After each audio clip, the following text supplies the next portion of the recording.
Which dark crash is the darkest, and which one might be right for you? Let's deep dive into 3 high-end Zildjian cymbals, all 18 inches, all considered dark. We've got the K Dark Thin, the K Dark Medium Thin, and the K Custom Dark.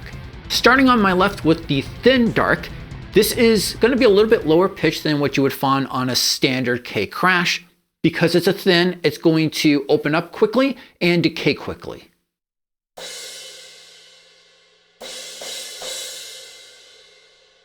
As you can hear, it still has a good amount of overtones, but those overtones are lower pitched as well. Also, it's got a decent amount of stick definition, but not nearly as much as you would find on an A. The medium thin dark is going to be a thicker version of the thin. Because it's heavier, it's going to be a little bit higher pitched. It's going to take a little bit more effort to open it up, and it should sustain longer.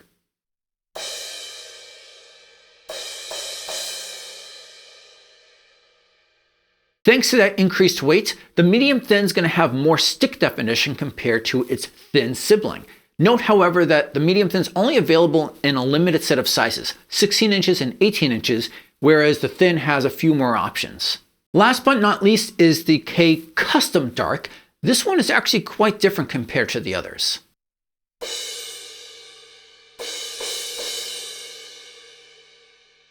As you can see, the hammering on this cymbal is far more pronounced, and that should result in less overtones compared to the other two. The crash also has what Zildjian calls overhammering. So when the cymbal is basically done, they then hammer it again, and that results in all these little marks all over the crash. I find that this overhammering causes the cymbal to have a little bit of a trashy sound, but it's not overbearing. It's not like the special dry crashes. All of this hammering, it should result in the cymbal having a little less stick definition and a little shorter sustain compared to crashes of the same weight. Now, officially, Zildjian considers the Custom Dark to be a thin.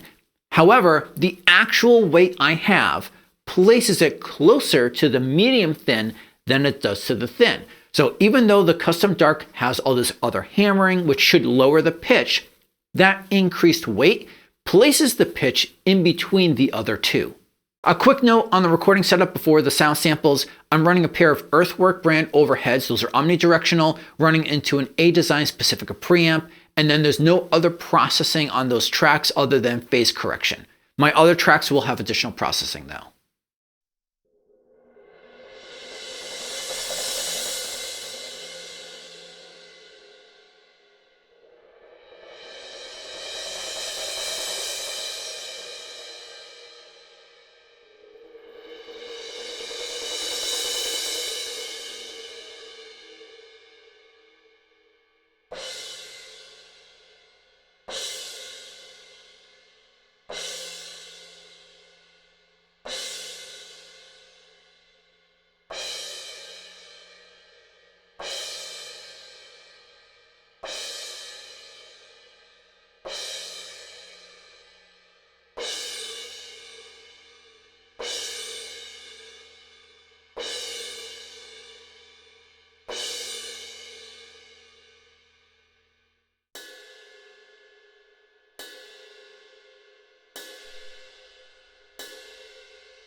So my first impressions, the dark thin, I felt sounded and behaved like a thin crash. It sounds like a thin because when you hit it, if you hit it too hard, you can easily overpower it. It gets this kind of washy sound to it.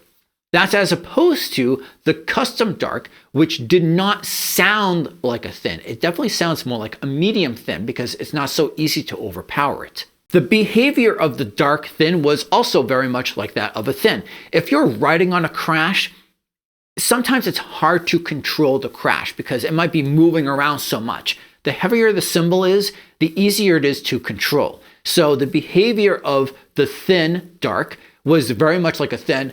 Again, as opposed to the custom dark, which is supposed to be thin, it behaved like a medium thin. It was easier to control.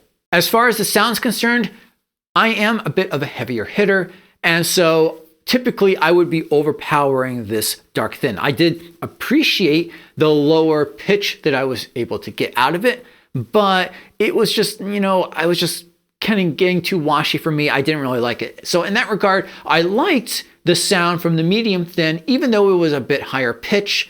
I appreciated the tonal characteristics of that one more. And I felt the custom dark was a good in-between in that regard. It was definitely lower pitch than the medium thin. So if you're trying to get lower pitch, the custom dark was definitely a good way to go. But I wasn't overpowering it as much as I did this guy. Now, of course, there's some different characteristics as far as the overtones are concerned. So you have to kind of weigh these two big aspects. How you're able to play on it and control it, how you want the overtones to sound, and how you want the pitch to sound. For me, I think I'm probably gonna stick with the custom dark, maybe keeping the medium thin as a backup, and the thin is probably gonna become one of my beater crashes. If you're looking for other options on 18-inch crashes, then I got another review video you can check out right over here. Until next time, peace.